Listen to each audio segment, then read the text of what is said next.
right, Will Kayatin here from the Kentucky Valley Educational Cooperative, and we are live from Hazard, Kentucky, KBEC's professional broadcasting studio, which we affectionately refer to as the Holler. Very appropriate considering the part of the country that we are in. Lots of hills and hollers, we love them. This is a wonderful workshop with the topic of work-based learning. So this is a work-based learning experience workshop, and so I'm going to step aside from the stage and ask my friend Jim Mock to introduce himself, talk a little bit about his story, his journey, where he's at. He's actually in Georgia, so kind of cool. So I'm going to hush and step aside. Jim, the stage is yours. Tell us all about your story, your journey, and we'll move forward from there. Thank you, Will. So my journey started basically in Hopkinsville, Kentucky. Dr. Kayatins, a personal friend of mine, we played football together, and we were schoolmates, best friends, knew his family. And so we developed a relationship that's lasted over 40 years.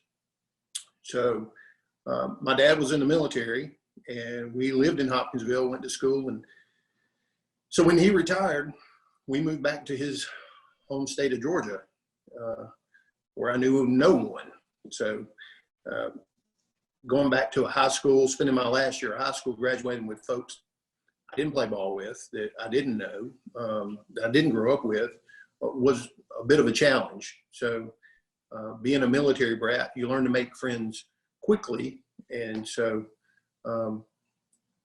I fostered some of those relationships and was pretty good in school, made pretty good grades. And so just know that the education system in Kentucky at that time was much more far advanced than what we were doing in Georgia. So the classes that I was able to take and some of those things, some of the boys that were in those classes struggled with some things, and I needed a job. And just so happens that one of the guys that was failing an English class said, "Hey, if you'll help me pass English, I'll get you a job."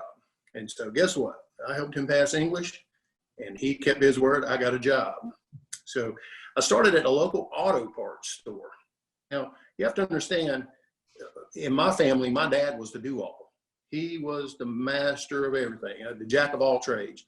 And so if something broke, he fixed it. So I got a job at an auto parts store. And I'm going to be honest with you, I didn't know the difference between a water pump and a fuel pump. But, you know, I got an A for effort. I showed up every day, and so that relationship built on. I was just hungry for something else. I was always hungry. How do I advance? And so the district manager was by one day, and I just got him to the side, and I said, "Look, man, I've been doing this, and you know, how do I move up?" He was like, "Move up? Oh, you said the magic word there, buddy. So we'll load you up at 18 years old, and we're going to move you 60 miles from here where you don't know anybody, and put me as assistant manager at an auto parts store." And so I worked for that company for 21 years. They were the largest Napa jobber. If you have NAPA stores, you see their commercials on television. And so a lot of my sales career started in that company. And it's just little things, like when you go into Walmart and you're checking out and they have all the candy and the gum. They do that on purpose because that's about an 80% markup in that stuff. So they make a lot of money when you pick up that gum or that toy at the checkout counter. But as that evolved, I was hungry for more. And so I moved 11 times in 14 years with this company, traveling all over the state of Georgia. And in April of 1992, I went through a divorce, and I broke up with my wife. I broke up with my job, and it was life-changing.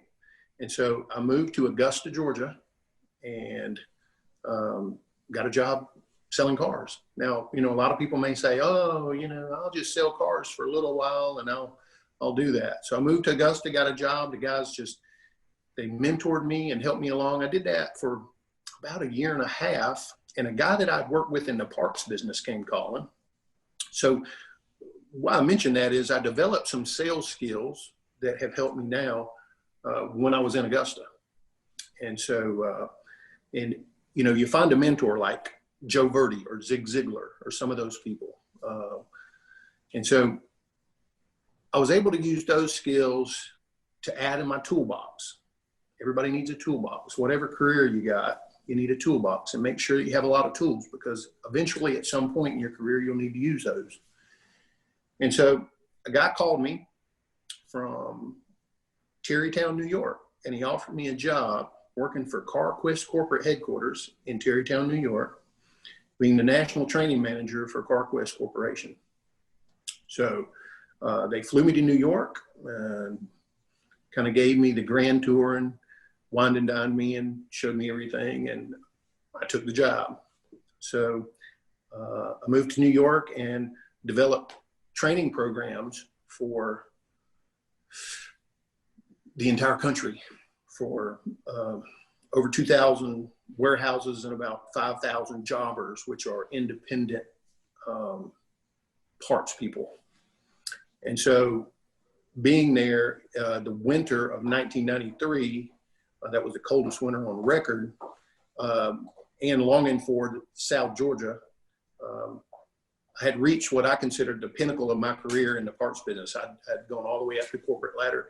And, some people have a grandiose idea about riding around on an airplane and living out of a suitcase and staying at the Marriott. But for me, it just wasn't for me. And so I left that job and came back to Georgia and got a job back with Napa. So I had left Napa, went into the car business, back into auto parts. And so as I returned back to Georgia, I had 2 small kids, spent time with my family, and so, that was my life. And I was comfortable there, and, I'd seen both sides. So as that developed, some years later, I bought a house and settled down, and my kids I had one child that had graduated high school, gone to college, and they wanted me to move again, and I just wasn't moving. And so they said, well, we can't use you anymore if you're not going to move. We need you to be a part of the community. And so I started my own parts store. So the day they let me go, I got, I was let go at 4 o'clock. By 1 o'clock that morning, I had a sales tax ID number, and 3 days later, I made my first sale. So, you got to have a want to. And my want to button was really big at that time. I really wanted to be more. And so, I had my own parts store, and it was great. Annual revenue well over $1 million. And then we all know what happened with the crash. And so when the economy busted, I kind of found myself on the tail end of that. And I sold out. I had somebody that bought my business, and I ended up in the car business. So, full circle, auto parts and cars and things had kind of been my life. And I'd become quite an expert at what made those things tick. And so I got into the car business. Having sold my business, I wanted a management position. You reach that level where you kind of feel entitled that you should go in and at a level to be a manager. And I went, and the guy said, look, I don't have a position, but if you want to sell, you can do that. And he said, it's 100% commission. Well, most people would be like, oh my God, if you don't sell anything, you don't make anything. And I was just like, sign me up. I went, they had a file cabinet. I went through a file cabinet. They just had a bunch of dead deals. It was 3 or 4 years old. Just phone book, back when we used to have phone books, had a phone book. And I just started calling. And, I just started calling people and building those relationships over the phone. I sold 9 cars in 2 weeks. I was their new superstar. I made over $100,000 my first year. And so then I really got hungry. Like, you live in South Georgia, you make $100,000. That's more than making $100,000 in New York City, where a 1-bedroom flat's $1,500 a month. So, that was big money. And so I wanted more. And so I just kept training and just reading. And absorbing this knowledge and adding more tools to my toolbox. And ended up being the top salesperson for this dealership.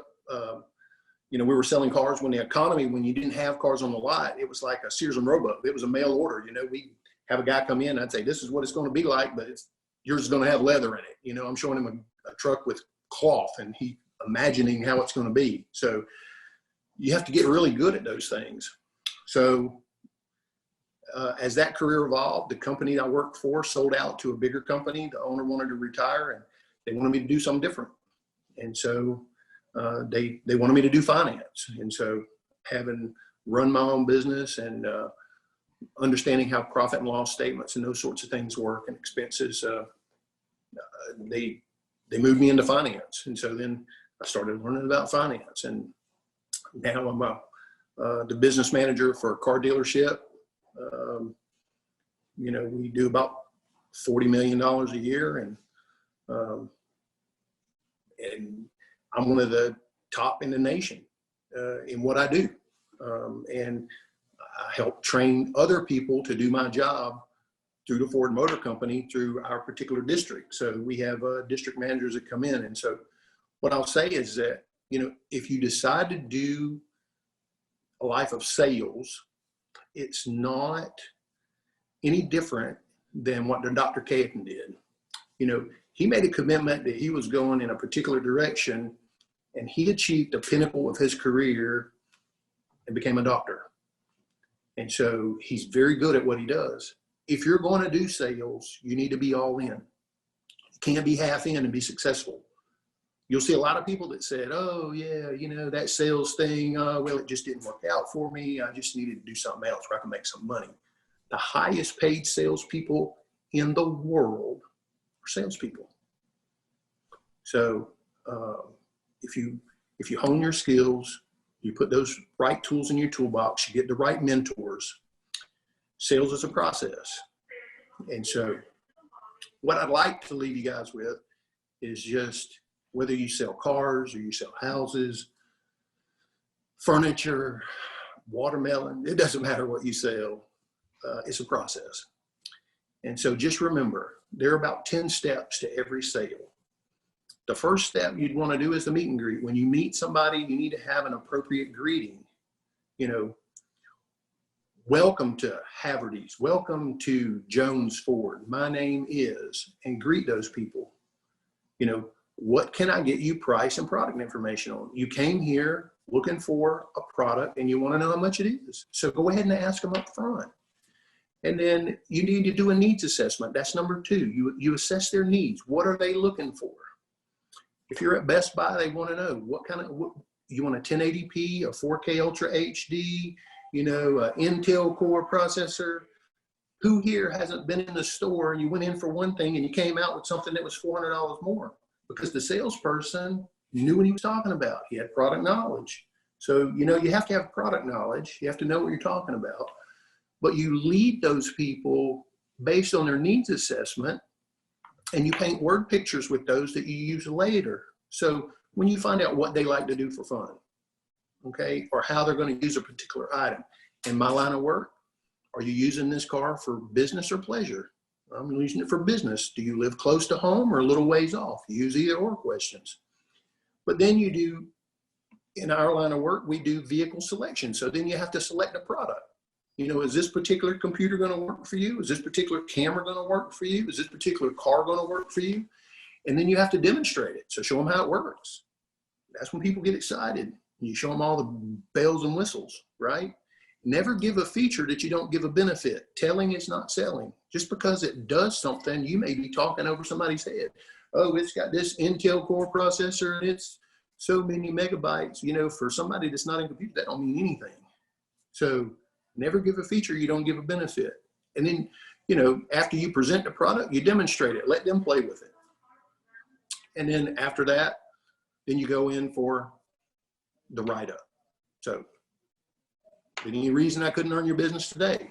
Sounds like we found the perfect thing. Can you imagine you and your family sitting on the back patio watching this 85-inch Ultra K 4D television? So, and after you do that, you have to be able to close. Okay. If you can't close, you can't sell. If you can't ask for the sale, that's not selling. You can do all those things right, but if you don't ask for the sale, well, let me think about it. A lot of people do that. All of you guys that are driving, you've been in the car a lot, it's a little uncomfortable. Well, we're going to think about it, or we're going to pray about it, or I have to talk to my wife. I mean, they come up with a bunch of different excuses, and, so make sure that you ask that closing question, but you just have to I think a better thing would just make sure that you do a good needs assessment. Needs assessment is very important because you can oversell. You can sell somebody too much, whatever you're doing. They don't, whether it's a house or, if their budget's a particular thing, you have to fit that to what they like to do. And then, after you get the sale, you delivered your product, follow up is imperative. You will not make a living in the sales business if you do not follow up. Follow up with your customers, birthdays, anniversaries, kids' birthdays, things like that. So the sales industry is a fantastic industry. It's a $1 trillion industry. There are a lot of successful people doing it.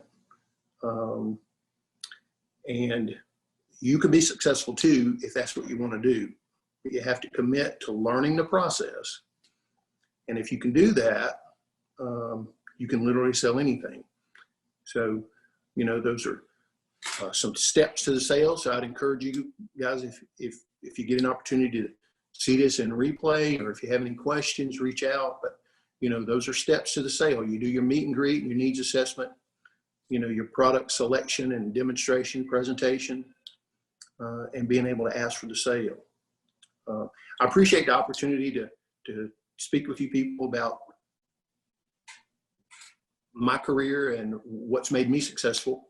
At the end of the day, though, if your want to button's not big enough, you won't be successful. You have to have drive and determination. And just remember that business has ebb and flow. So, the best time to make a sale in the sales business is after you made a sale, because don't you feel better? After you've done something, you're successful, you made a sale. That's the best time to follow up and get a sale. You'll see a lot of people, they like to hang out in the huddle with other people. If you work somewhere where you have multiple salespeople and then get over there and they're talking about what they did the weekend, you need to stay out of those huddles, stay focused, and have a goal. A goal is something you write down. It's not something you think about in your head. You can't know where you're going if you don't write it down, because it's easy to get sidetracked. So I'd encourage you to study, practice word tracks. Let me just say, if you can learn a word track, the longer that you learn it, the more you make it your own.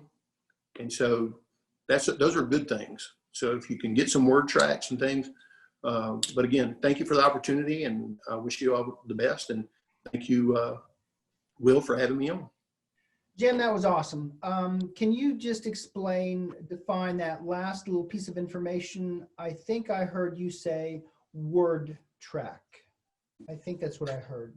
Yeah. So word tracks are sales tracks that you can learn in a particular industry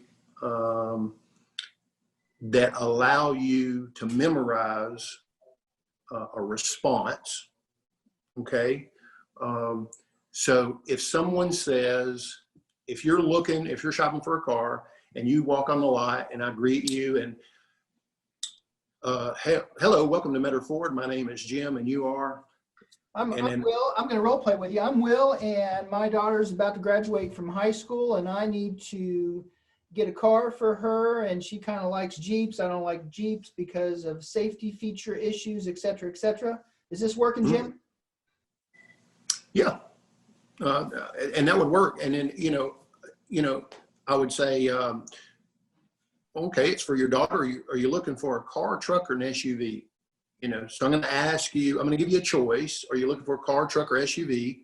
All right. And then I'm going to say, are you looking for something?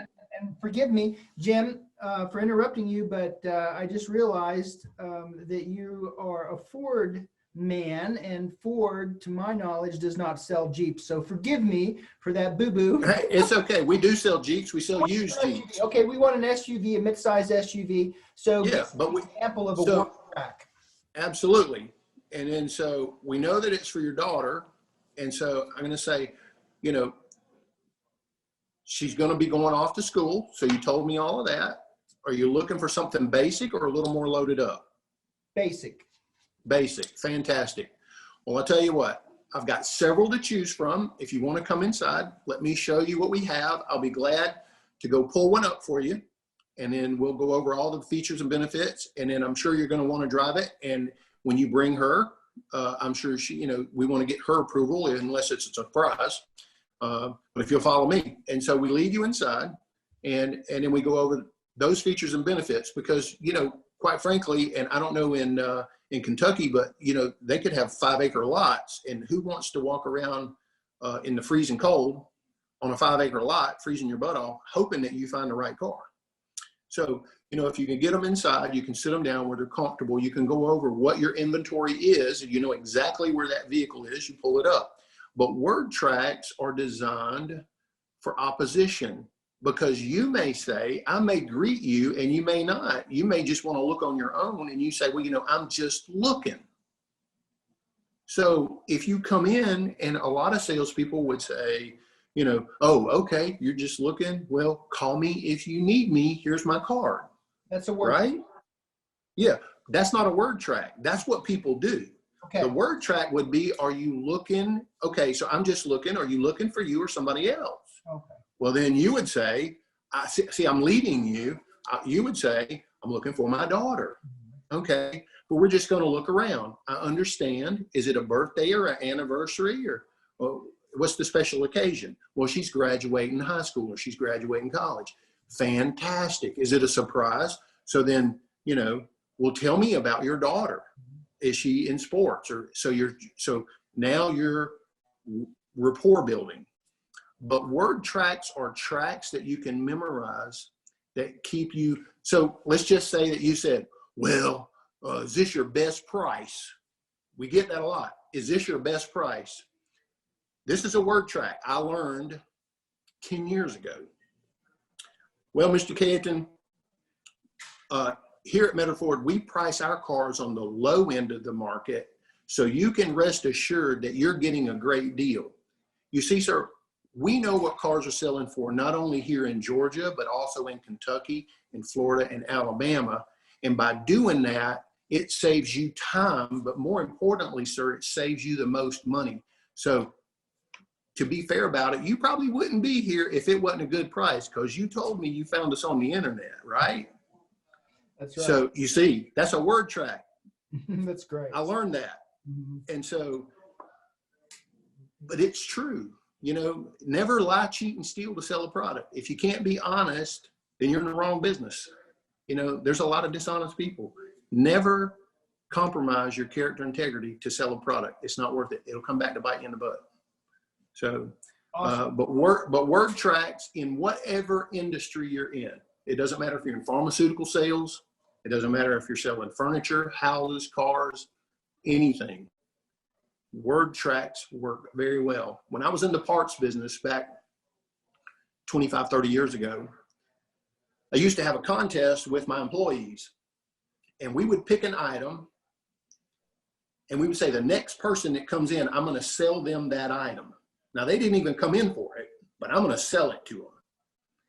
And about 70% of the time, I would get somebody to buy that product, even if they came in for something else. Come in for a set of wiper blades, and I'm selling them a tube of RTV glue for gaskets, because it's just the most fantastic glue on the market, right? And so when you aspire to be to that level, when you just can figure out, and it's really emotional manipulation. You know, you're playing on somebody's emotions, because we all make the same buying decisions. When you buy a car, you buy a house, big purchases require an emotional decision. Buying a gallon of milk does not. You go in, you get milk, you go out. You make no conscious decision. It's like driving home. That car automatically knows to turn left when it gets to the light. But big purchases, every person makes the same buying decision. So if you think about the last vehicle you bought or the last TV you bought or the last big purchase and the process, does it work for what we need? Is it going to fit into space? Is it the right color? Is it the right price? Or can I afford the payments? Because 78% of Americans live paycheck to paycheck. Let's just be fair about it. I know people making $2 million a year, they live paycheck to paycheck. So people spend what they make 100%. Now, this pandemic has caused people to save money. So people are squirreling money, plus they get these little stimulus checks. So we're seeing a lot of cash business. You know, about 40% of our business last month was cash. People wrote checks for cars, $55,000, $60,000, $70,000 checks, because they didn't want debt. They don't know what the government's going to do. So, you know, so my point to what you were asking with word tracks and that sort of thing, it's all relative to how that person processes that information. And so you have to be able to overcome objections, and word tracks are used to overcome objections, because you will get people that will give you an objection. It's not really an objection. Does that make sense? Mm-hmm. So they'll say, I just need to think about it. Well, they don't really need to think about it. The objection is it's just too much money. And they are saving face. They don't want to admit that they can't afford it. And so by not admitting they can't, well, I just need to think about it. And so they leave you and they go somewhere else, and they might buy that same TV or similar TV or car or whatever a little cheaper. Okay. So, you know, I recently bought some rifle parts, you know, and I'm looking at $8,000 thermal scopes. Well, I can't afford an $8,000 thermal scope. So I got a $600 model, you know. It doesn't have all the bells and whistles that big one does, but I can still see at night. So you just have to be sensitive to what people are telling you. And, you know, God gave you 2 ears and 1 mouth to do twice as much listening as you do talking. You know, listen to what the customer has to say, and you'll be successful. But find a mentor. There are a lot of good books. I recommend Zig Ziglar. Car sales, Joe Verdi has he's fantastic. A lot of people love Grant Cardone. Grant's kind of out there, but he has a lot of good information. But just, you know, people that are good in your industry, and the best way to be successful is to be on the coattails of somebody that's already made it. So you can learn from those people. But anyway, hopefully that answered your word track. It was a little bit. That was great. I'm glad we did that. And with that, I know that you have taken time out of your busy day. You've got to leave our Zoom recording to go and start making your millions for 2021. No doubt that you will do that. And for our teachers and students out there, what a wonderful role model Jim Mock is, and I cannot thank you enough for sharing your story, your journey, and your professional experiences, because it will help our young people here in Eastern Kentucky as they try to figure out their career pathway. And very motivating. Thank you, Jim. We're going to put a bow ribbon on it, and with that, I'm going to stop the recording, but we will continue our conversation for 2 more minutes, if that's okay. Yes, sir. All right, we will, it's customary for us to say we will holler at you later. Thank you.